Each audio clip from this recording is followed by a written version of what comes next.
আমরা ভাউচারটা কার্যকর করেছি। ভাউচার যে কোয়ালিটি নিচ্ছে, এই যে উনি ভাউচার নিচ্ছে, তাই না? আবার পাশাপাশি তারা রং দিচ্ছে। সুতরাং এইখানে এবং তারা যেগুলো আছে আরও প্রসিডিউর আছে, যে ড্রাইভিং লাইসেন্সগুলো আছে কিনা সেগুলো তারা যাচাই বাছাই করে দিবে। ড্রাইভিং লাইসেন্স আছে আপনার? ড্রাইভিং লাইসেন্স আছে কোথায়? দেখান। তাহলে আপনি কেন তেল নিতে আসছেন কেন? ড্রাইভিং লাইসেন্স ছাড়া যদি তেল দেয় তাহলে তো সমস্যা, তো তেল দিতে পারবে না। তো ড্রাইভিং লাইসেন্স না থাকলেও আপনারা দিয়ে না, আপনারা ওইটা একটা আমরা বলে দিচ্ছি, ওইখানে একটা স্টিকার দিয়ে দাও, আপনার কাজটা চাপটা অনেকটা কমে যাবে। ওনার মালিক কই যাবে? এখানে আসেন, এখানে আসেন।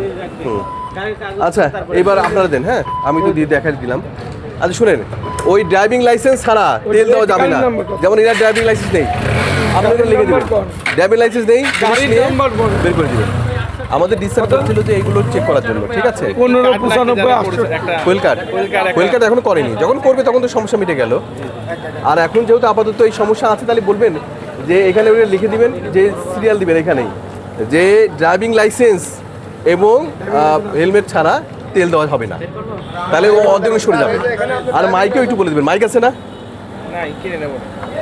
মাইকের দাম 400-500 টাকা বেশি রাখতো। মাইকে একটু বলে দিবেন, অ্যানাউন্স করে দিবেন যে এটা ছাড়া দেওয়া হচ্ছে না।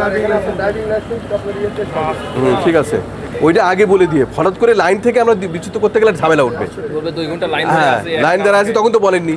এই জন্য ওনাকে থাকা সত্ত্বেও আমরা কিন্তু ওনাকে ওইটা করতে পারিনি, ওনাকে দিতে বাধ্য হয়েছি। ঠিক আছে, এটা আগে ঘোষণা দিতে হবে। ঘোষণা দেওয়ার পরে ওনারা বুঝবে, যাদের নেই তারা চলে যাবে। এইভাবে যদি করেন আপনার অর্ধেক চাপ কমে যাবে। এই ফিল্ড আপনি করবেন না। ড্রাইভিং লাইসেন্স এবং হেলমেট দুটো নিয়ে আপনি এখানে দিয়ে দিন। কি করবেন? আপনার টাঙ্কি তো ঘুরে গেছে, আর কোনে যাবে?